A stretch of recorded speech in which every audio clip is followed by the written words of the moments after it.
Hello friends, welcome to my YouTube channel. आज के इस वीडियो में हम डीजल साइकिल के एग्जाम्पल देखेंगे। ओके, इंजीनियरिंग थर्मोडायनेमिक्स सब्जेक्ट के चैप्टर नंबर 5 थर्मोडायनेमिक साइकिल, उसमें जो डिफरेंट डिफरेंट टाइप के साइकिल्स आते हैं, Otto cycle, diesel cycle, dual cycle, Brayton cycle, Carnot cycle, उसमें से ऑटो साइकिल के 3 एग्जाम्पल हमने आगे के 3 वीडियो में देख लिए हैं जो चैनल पे अपलोड किए हुए हैं। और आज के इस वीडियो में हम डीजल साइकिल का फर्स्ट एग्जाम्पल देखने वाले हैं। ओके, तो एग्जाम्पल देखने से पहले हम डीजल साइकिल के एग्जाम्पल सॉल्व करने के लिए कौन से फॉर्मूला यूज़ होंगे वो पहले देख लेते हैं। तो सबसे पहले डीजल साइकिल की एफिशिएंसी फाइंड करने के लिए उसका फॉर्मूला हमको याद रखना पड़ेगा।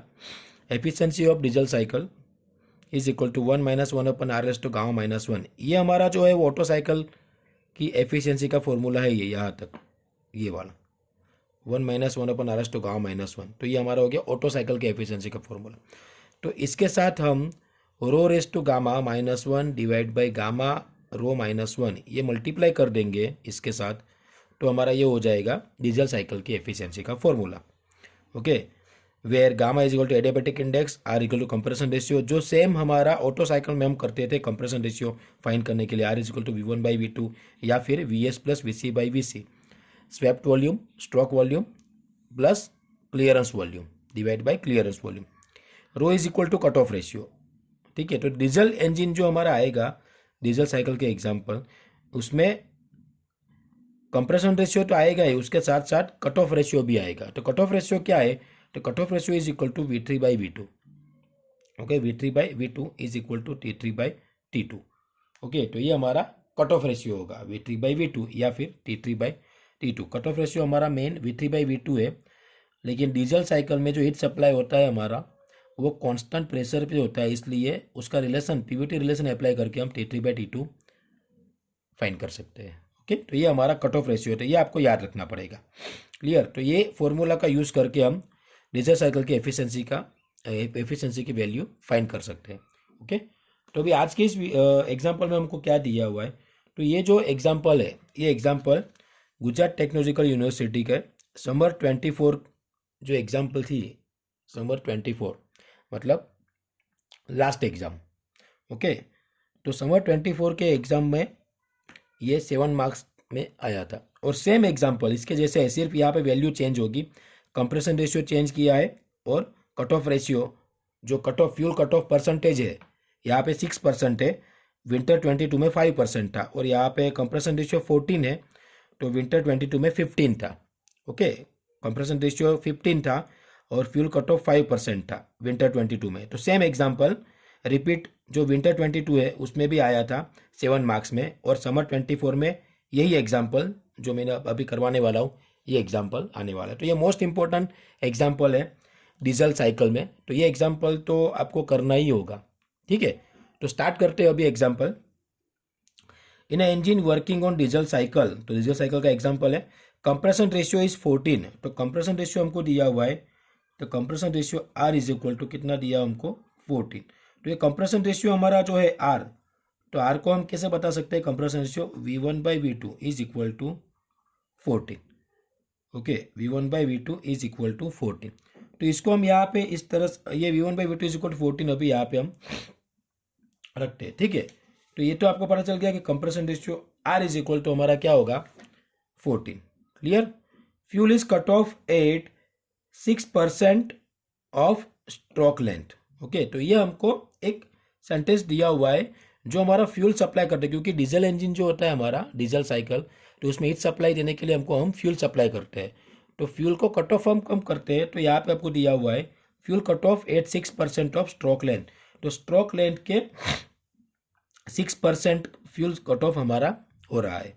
ठीक है, तो उसके लिए आपको सबसे पहले स्ट्रोक लेंथ क्या है वो समझना पड़ेगा, अगर डिटेल में आपको समझना है तो। बाकी मैं आपको फॉर्मूला बता ही दूंगा कि इस तरह से सेंटेंस आता है तो आपको कैसे लिखना है वो, लेकिन पहले मैं आपको डिटेल में थोड़ा समझा देता हूँ। समझ में आ जाए तो वो बहुत अच्छा है कि समझ के एग्जाम्पल करो। ठीक है, तो उसके लिए हम जो हमारा डीजल साइकिल है उसका पीवी डायग्राम ड्रॉ करते हैं। ठीक है, तो ये हमारा हो गया डीजल साइकिल का यहाँ पे पीवी डायग्राम। तो डीजल साइकिल की प्रोसेस कौन सी है? तो process 1 to 2 isentropic compression process, ठीक है। तो आइसेंट्रोपिक कंप्रेशन प्रोसेस मतलब इस तरह से प्रोसेस आएगी, ओके। 1 to 2 यहाँ पे ले लो, तो ये हो गया आइसेंट्रोपिक कंप्रेशन। उसके बाद प्रोसेस 2 to 3, तो ये हो गया constant pressure heat addition process, okay. तो प्रेशर कांस्टेंट मतलब 2 to 3 इस तरह से आएगा। तो इसमें हीट सप्लाई हो रहा है QS, हीट एडिशन प्रोसेस। फिर 3 to 4 आइसेंट्रोपिक एक्सपांशन प्रोसेस, ये आइसेंट्रोपिक कंप्रेशन प्रोसेस था, अब आइसेंट्रोपिक एक्सपांशन आएगा, तो इस तरह से एक्सपांशन होगा, ओके। और लास्ट में 4 to 1 constant volume heat rejection, तो यहाँ पे हमारा ये 3 to 4 आ गया और कांस्टेंट वॉल्यूम का 4 to 1 प्रोसेस हो जाएगा, ठीक है। तो यहाँ पे हमारा हीट रिजेक्ट हो रहा है, ओके। तो ये 3 to 4, तो यहाँ पे हमारा हीट सप्लाई हो रहा है, क्लियर। ये हमारा क्या है, हीट सप्लाई। तो ये 2 to 3 प्रोसेस में हम हीट सप्लाई कर रहे हैं, तो इसका मतलब क्या हो गया कि ये पहले सिस्टम को, ये जो हमारा डीजल साइकिल है, डीजल साइकिल में जो हम डीजल इंजन यूज़ कर रहे हैं उसमें डीजल साइकिल यूज होता है। तो डीजल इंजन में 1 to 2 पहले क्या होगा, कंप्रेशन स्ट्रोक होगा, जिसमें हम चार्ज को कंप्रेस करेंगे, ओके। उसके बाद फ्यूल सप्लाई करेंगे, मतलब फ्यूल इंजेक्टर वाल्व ऑन करेंगे हम, और यहाँ पे 3 पॉइंट पे उसको कट ऑफ कर देंगे। तो यहाँ पे स्टार्ट होगा और यहाँ पे कट ऑफ करेंगे, तो फ्यूल सप्लाई कट ऑफ होगा, तो ये हीट सप्लाई भी बंद हो जाएगा, क्योंकि जैसे ही हम इंजेक्टर से फ्यूल सप्लाई करते हैं तो फ्यूल का कंबस्टन होगा और इंजन को हीट मिलती है, ठीक है। तो ये 2 नंबर से हम फ्यूल सप्लाई स्टार्ट करते हैं, तो ये हीट सप्लाई स्टार्ट हो गया, और ये 3 नंबर पे फ्यूल कट ऑफ करते हैं, तो यहाँ पे जो हमारा हीट सप्लाई है वो कट ऑफ हो जाएगा। तो अभी यहाँ पे जो मैंने आपको बोला कि हमारा जो फॉर्मूला है, वो फॉर्मूला मैंने आपको बोला था कि कट ऑफ रेशियो क्या होता है हमारा, तो वॉल्यूम 8 3 पॉइंट, तो ये हमारा V3 हो गया, और वॉल्यूम 8 2 पॉइंट, तो ये हमारा V2। तो V3/V2 अगर करेंगे, यहाँ से यह हमारा V3 हो गया और ये हमारा V2, ये इतना V2 हो गया। तो V3/V2 करेंगे तो ये हमारा क्या हो गया, कट ऑफ रेशियो हो गया, ओके। तो समझ में आ गया कट ऑफ रेशियो, क्योंकि यहाँ पे हम फ्यूल कट ऑफ कर रहे हैं, यहाँ से स्टार्ट कर रहे हैं, तो V3/V2 करेंगे तो हमारा कट ऑफ रेशियो हो गया, ओके। तो अभी हमारे डेटा में जो वैल्यू दिया है हमको, तो उसमें क्या बोला है हमको, fuel is cut off at 6% of stroke length. तो स्ट्रोक की लेंथ जो होती है, स्ट्रोक लेंथ के 6% पे हम फ्यूल कट ऑफ कर रहे हैं। तो स्ट्रोक लेंथ हमारा क्या होगा, तो सबसे पहले मैं स्ट्रोक लेंथ समझाने के लिए आपको इंजन समझा देता हूँ। सपोज के हम ओरिजेंटल इंजन ले लेते हैं, ठीक है, इस तरह से ओरिजेंटल इंजन। तो सपोज अभी हमारा पिस्टन यहाँ पे है, ये हमारा ODC समझ लो, आउटर डेड सेंटर, और ये हमारा IDC। इसको आप वर्टिकल करके भी समझ सकते हो, ठीक है। तो सपोज यहाँ से हमारा ये पिस्टन यहाँ इस तरह से मूवमेंट करेगा, ठीक है, इस तरह से।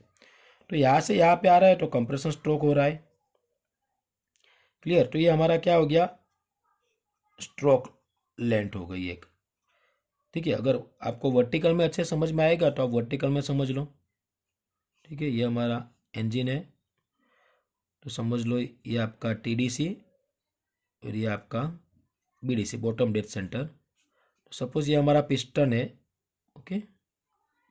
यहाँ पे हमारा क्रैंक शाफ्ट आएगा, ये होगा हमारा यहाँ पे क्रैंक, ठीक है। तो अभी पिस्टन सपोज ऊपर की ओर मूवमेंट कर रहा है, तो यहाँ से लेके यहाँ पे जाएगा, यहाँ से लेके यहाँ पे। तो ये जो लीनियर डिस्टेंस कवर कर रहा है पिस्टन्स, उसको हम स्ट्रोक लेंथ बोलेंगे। क्या बोलेंगे, स्ट्रोक लेंथ, ओके। तो ये कितना हो गया, तो यहाँ से लेके ये हमारा जो वॉल्यूम होगा बॉटम डेड सेंटर पे जब पिस्टन होगा, ये वॉल्यूम होगा हमारा टोटल वॉल्यूम, कैपिटल V। और पिस्टन यहाँ से लेके यहाँ पे जा रहा है कंप्रेशन स्ट्रोक में, तो ये V total volume V is equal to हमारा V1 हो जाए, total volume VT is equal to V1 हो गया। अभी यहाँ से लेके यहाँ पे कंप्रेशन स्ट्रोक, तो ये हमारा पूरा टोटल, आपको यहाँ पे मैं अलग से बताता हूँ। तो ये 0 से लेके यहाँ से लेके यहाँ तक का वॉल्यूम जो हमारा टोटल वॉल्यूम हो गया VT, तो हमारा V1 के बराबर होगा।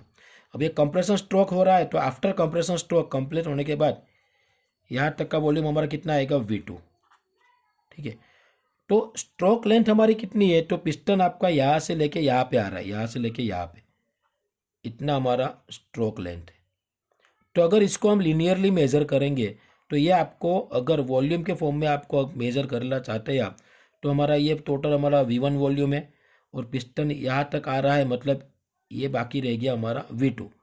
तो ये टोटल हमारा V1 में से अगर हम ये V2 माइनस करें, ठीक है, ये हमारा पूरा V1 है यहाँ तक का, इसमें से V2 माइनस करिए तो हमारा ये डिस्टेंस जो है यहाँ से लेके यहाँ तक, तो इतना आपका पिस्टन जो है स्ट्रोक कर रहा है, ठीक है। तो ये हो गया V1 minus V2 stroke length के लिए, ठीक है। ये पूरा V1 माइनस इतना आप माइनस करोगे तो ये आपका स्ट्रोक लेंथ हो गया। क्लियर। उसी तरह यहाँ पे भी ये आपका पूरा V1 है, उसमें से इतना V2 माइनस करोगे तो ये आपका स्ट्रोक लेंथ हो गया। तो उसके लिए जब भी आपको ये सेंटेंस दिया होगा क्या है, fuel is cut off at 6% of stroke length, तो आपको यहाँ पे लिख लेना है fuel cut off is equal to क्या हो गया, 6% ऑफ स्ट्रोक लेंथ। क्या हो गया, 6% ऑफ स्ट्रोक लेंथ। क्लियर। तो भी फ्यूल कट ऑफ कितना हो रहा है, कहाँ पे हो रहा है, तो V3 माइनस V2, ठीक है। यहाँ पे कट ऑफ हो रहा है, यहाँ पे स्टार्ट हो रहा है कितना, तो ये हमारा हो गया V3 और ये हमारा हो गया V2।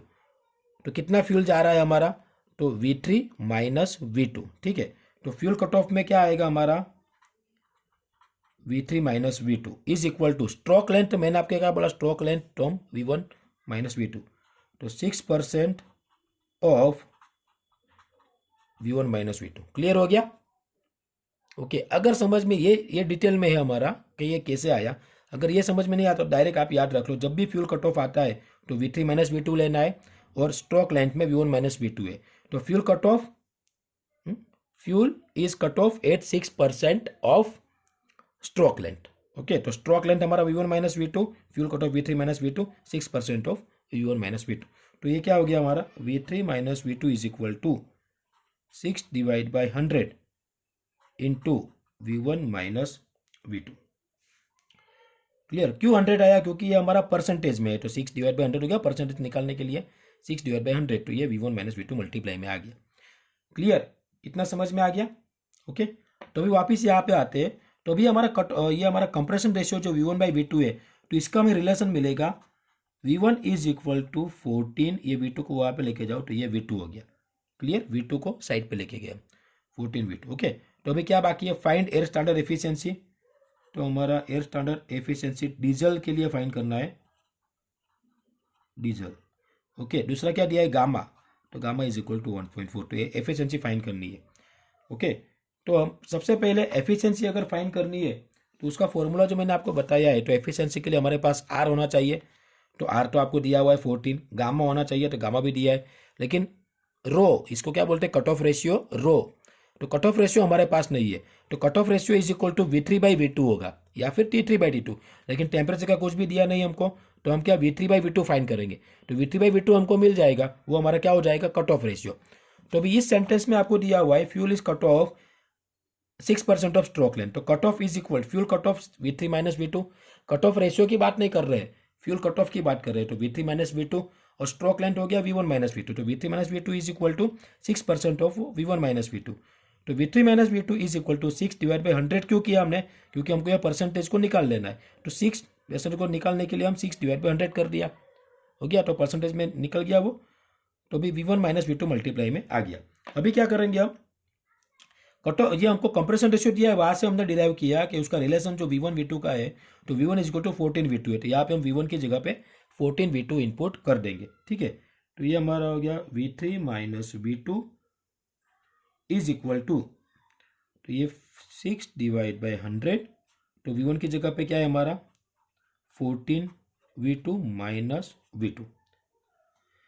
Clear. 14 V2 minus V2। अभी आगे सोल्व करेंगे हम, अभी ये बहुत सिंपल हो जाएगा, देखो V3 minus V2 is equal to, तो ये 14 V2 माइनस V2 जो है, तो इसको अगर हम सिंप्लीफाई करेंगे 14 V2 माइनस V2 मतलब कितना हो गया 13 V2।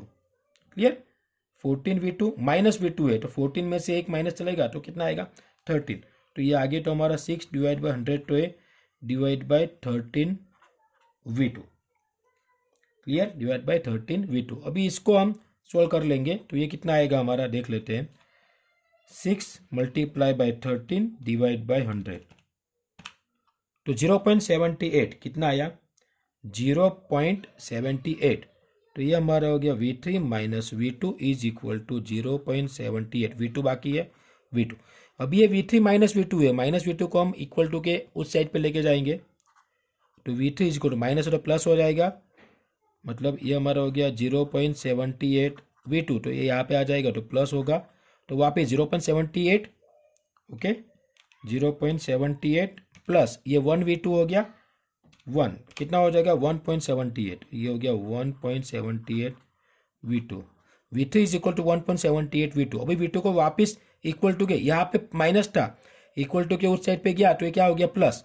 अभी हमको ये प्लस करके मिला 1.78 v2। अभी ये मल्टीप्लाई में है, वापस इक्वल टू के इस साइड पे जाएगा तो डिवाइड में चला जाएगा, तो v3 by v2 is equal to 1.78। अभी v3 by v2 is equal to क्या है हमारा, तो हमने जो फॉर्मूला देखा उसमें cut off ratio rho is equal to v3 by v2 है, तो ये हमारा क्या मिल गया हमको रो, ठीक है। तो ये हमारा हो गया therefore rho cut off ratio is equal to 1.78, clear. अभी ये मिल गया तो अब ये फॉर्मूला अप्लाई करना है हमको, ये आपको याद रखना पड़ेगा, ठीक है। तो now efficiency of diesel cycle is equal to, सबसे पहले तो ऑटो साइकिल का जो फॉर्मूला हमारा है 1 minus 1 upon R raise to gamma minus 1, ये तो करना ही है।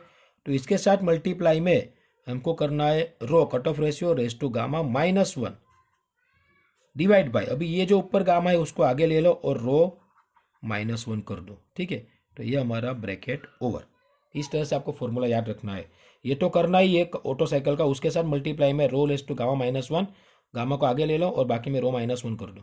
अभी वैल्यू इनपुट करो इसकी सारी, तो 1 माइनस 1 अपन आर कितना है हमारे पास, तो 14 रेस टू 1.4 माइनस 1, क्योंकि गामा हमारे पास 1.4 दिया हुआ है। ब्रैकेट में रो कितना है हमारे पास, तो रो हमने फाइंड किया 1.78 रेस टू गामा मतलब 1.4 minus 1 okay divide by gamma कितना है हमारे पास 1.4 है और ये 1.78 माइनस 1 ब्रैकेट ओवर, ये ब्रैकेट ओवर। अभी इसको सोल्व करने के लिए डायरेक्टली सोल्व नहीं करना है, स्टेप बाय स्टेप चलेंगे हम, ठीक है। नहीं तो कैल्सी में अगर ये भी आ जाए तो कैल्सी में प्रॉब्लम होगा तो आंसर गलत आ जाएगा। तो अभी हम क्या करेंगे, इसको ऐसे ही रहने दो, सिर्फ यहाँ पे 14 रेस टू 1.4 माइनस 1 मतलब 0.4 हो गया इन द ब्रैकेट। पहले इसको सोल्व कर दो, ऊपर का सोल्व कर दो पहले। तो ऊपर का सोल्व कैसे करेंगे, 1.78 raise to 1.4 minus 1 okay minus 1 is equal to, तो ये क्या हो गया 1.2417, ये ऊपर वाला 1.2417 आपका हो गया, क्लियर। डायरेक्ट आप ये सोल्व करना चाहते हो वो भी आप कर सकते हो, कैसे कर सकते हो, चलो इसको मैं साइड पे लिख के रखता हूँ कि जिससे आपको पता चले कि डायरेक्टली भी कैसे हो जाएगा। तो ये ऊपर वाला सॉल्यूशन है हमारा कितना आया 1.2417, ठीक है ऊपर वाला। अब ये नीचे का क्या है हमारा, नीचे हमारा 1.4 ब्रैकेट में 1.78 माइनस 1, तो ये कितना हो गया 1.0 डिवाइड बाई 1.092 ओके। तो ये ब्रैकेट वाला आंसर हमारा इतना है। अभी इसको साथ में अगर ले लेंगे हम इसके साथ, ठीक है, या तो फिर इसका आंसर लेके आ जाओ। कैल्शियम में तो आप अपने हिसाब, लेकिन एक साथ सब करोगे, अगर आपको अच्छे से आता हो कैल्शियम यूज़ करना तो आप कर सकते हो, ठीक है। नहीं तो इसमें बहुत सारे स्टूडेंट्स का कैल्शियम में भी मिस्टेक रहता है, तो ये आपका हमने ये इसका ब्रैकेट का आंसर लेके आ गए, तो ये उसका मल्टीप्लाई में ऊपर चला जाएगा, ठीक है। तो अभी ये क्या आएगा, तो ये इस तरह से होगा, 1 मिनट,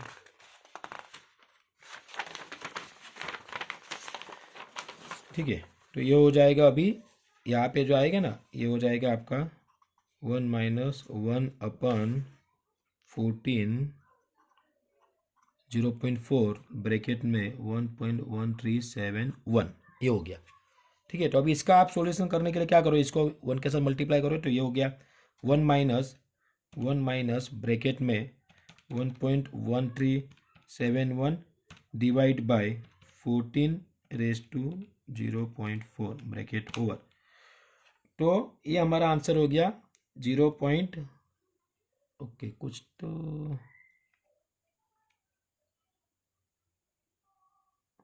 ओके क्या है हमारा 0.60। Okay right. तो हो गया 0.6043 एफिशिएंसी। ठीक है, तो अभी इसको परसेंटेज में निकालने के लिए 60 पॉइंट हो गया। ठीक है, तो ये स्टेप बाय स्टेप किया हमने, क्या किया 1 बाय 1 करके किया। ओके, इसका आंसर आया, इसका आंसर हमारा ऊपर का कितना आया वो यहाँ पे लिखो, उसके बाद ये कितना आया वो लिखो। ठीक है, तो हम वापस यहाँ पे लिख लेते हैं। चलो तो ऊपर वाला ब्रैकेट है हमारा आ गया 1.2417 और नीचे वाला ब्रैकेट का आया 1.092। ओके, फिर इसको सोल्व किया हमने, ये ब्रैकेट को सोल्व किया तो ये हमारा 1.1371 आया। ठीक है, तो ये यहाँ पे 1/14⁻⁴ तो ये हमारा हो गया। ओके, ये हमने सोल्व किया हुआ था ना 1.131। ओके, तो अभी इसको हमने सोल्व किया, 14 वाला नहीं है, तो ये हमारा कितना आया इज इक्वल टू 0.6043 आया, तो is equal to 60.43% efficiency of diesel cycle. तो ये हमारा आंसर। ओके, अगर किसी को डायरेक्टली करना है, इसका आंसर डायरेक्ट कैल्शियम में लाना है तो आप कैसे कर सकते हो, तो 1 ब्रैकेट का इसमें आपको अच्छे से ध्यान रखना पड़ेगा। 1 माइनस 1 अपन है तो in the bracket 1 divide bye क्या है 14⁻⁴। ओके, ये तो आपको समझ में आएगा 1.4 माइनस 1 0.4। ओके, तो ये क्लियर हो गया। नाउ ब्रैकेट, तो ब्रैकेट में वापस ये हमारा ब्रैकेट आएगा तो ये हो गया 1.78⁻⁴ माइनस 1, ये ऊपर वाला ब्रैकेट ओवर डिवाइड बाय वापस ब्रैकेट 1.4 इंटू उसमें ये 1.78 माइनस 1 मतलब 0.78 ये ब्रैकेट ओवर, और ये वाला जो बड़ा वाला ब्रैकेट जो हमने स्टार्ट किया था वो भी यहाँ पे ओवर कर दो। ठीक है, इक्वल टू कर दोगे तो 60.43। क्लियर, डायरेक्ट भी हो सकता है लेकिन उसमें शायद अगर एक भी ब्रैकेट लेने में आपको प्रॉब्लम हो जाएगा ना तो आपका आंसर गलत आएगा। तो उससे बेटर है कि आप 3-4 स्टेप 4-5 स्टेप चाहे हो जाए लेकिन आंसर राइट आना चाहिए। क्लियर, तो ये आंसर हमारा आ गया 60.43। मोस्ट इंपॉर्टेंट एग्जाम्पल है, इसी टाइप के एग्जाम्पल इसमें आते हैं। आपको सिर्फ ये याद रखना है कंप्रेशन रेशियो आपको दिया होगा, अगर कंप्रेशन रेशियो नहीं दिया होगा तो कैसे देंगे एग्जाम्पल, तो उसके लिए आपको ये एग्जाम्पल में स्ट्रोक वॉल्यूम और क्लियरेंस वॉल्यूम दे देंगे, तो इसके हिसाब से हम कंप्रेशन रेशियो फाइंड कर सकते हैं, उसके बाद का एग्जाम्पल सेम हो जाएगा। ठीक है, नहीं दिया होगा तो, लेकिन ज़्यादातर एग्जाम्पल में दिया होगा इस एग्जाम्पल में। तो कंप्रेशन रेशियो दिया है तो वो V1/V2 हमारा कंप्रेशन रेशियो है, आपको याद रखना है, तो उसका रिलेशन ले लेना है V1 = 14 V2, जो भी कंप्रेशन रेशियो दिया होगा वो। उसके बाद फ्यूल कट ऑफ जो दिया है हमको, फ्यूल कट ऑफ, तो fuel cut off is equal to जितना परसेंटेज दिया है तो ये फ्यूल कट ऑफ मतलब V3 - V2, स्ट्रोक लेंथ मतलब जो आपको दिया है V1 - V2। तो यहाँ पे सिर्फ परसेंटेज चेंज होता है, बाकी के स्टेप सारे सेम रहेंगे, ये सारे स्टेप परसेंटेज चेंज होगा और V1 का जो रिलेशन आएगा वो इनपुट करना है आपको। तो ये रिलेशन करके हमको क्या फाइंड करना है, कट ऑफ रेशियो। तो ये स्टेप सारे किस लिए करना पड़ता है, कट ऑफ रेशियो फाइंड करने के लिए, क्योंकि कंप्रेशन रेशियो दिया होगा, कट ऑफ रेशियो फाइंड करना होगा, फिर सिर्फ डीजल इंजन का डीजल साइकिल का एफिशिएंसी का फॉर्मूला अप्लाई कर दो, उसमें वैल्यू इनपुट करो, आंसर आ जाएगा। सिर्फ कैल्शियम में कुछ प्रॉब्लम नहीं होना चाहिए फिर। ओके, एकदम आराम से कैल्शियम में करना है तो आपका आंसर आ जाएगा। ओके, तो ये मोस्ट इंपोर्टेंट एग्जांपल 2 बार एग्जाम में आया है, समर 24 में 7 मार्क्स में, और सेम एग्जांपल सिर्फ उसमें ये 14 जो है कंप्रेशन रेशियो की जगह पे 15 है कंप्रेशन रेशियो विंटर 22 में, और ये कट ऑफ जो है 6% की जगह पे 5% है, बाकी सेम स्टेप्स के एग्जाम्पल रहेंगे। ओके, तो ये हमारा वीडियो ज़रा लंबा हुआ है क्योंकि मैंने आपको ये फ्यूल कट ऑफ और उसके बारे में समझाया इसलिए। ओके, लेकिन समझना बहुत ज़रूरी है, अगर आप नहीं समझ सकते और याद नहीं रहता है तो इसको डायरेक्ट समझ लो, ये स्टेप को बस। 7 मार्क्स का एग्जाम्पल आपका हो जाएगा। ओके, तो ये हमारा फर्स्ट एग्जाम्पल डीजल साइकिल का यहीं पे कंप्लीट होता है। नेक्स्ट वीडियो में उसका हम सेकंड एग्जाम्पल देखेंगे। Okay, thank you.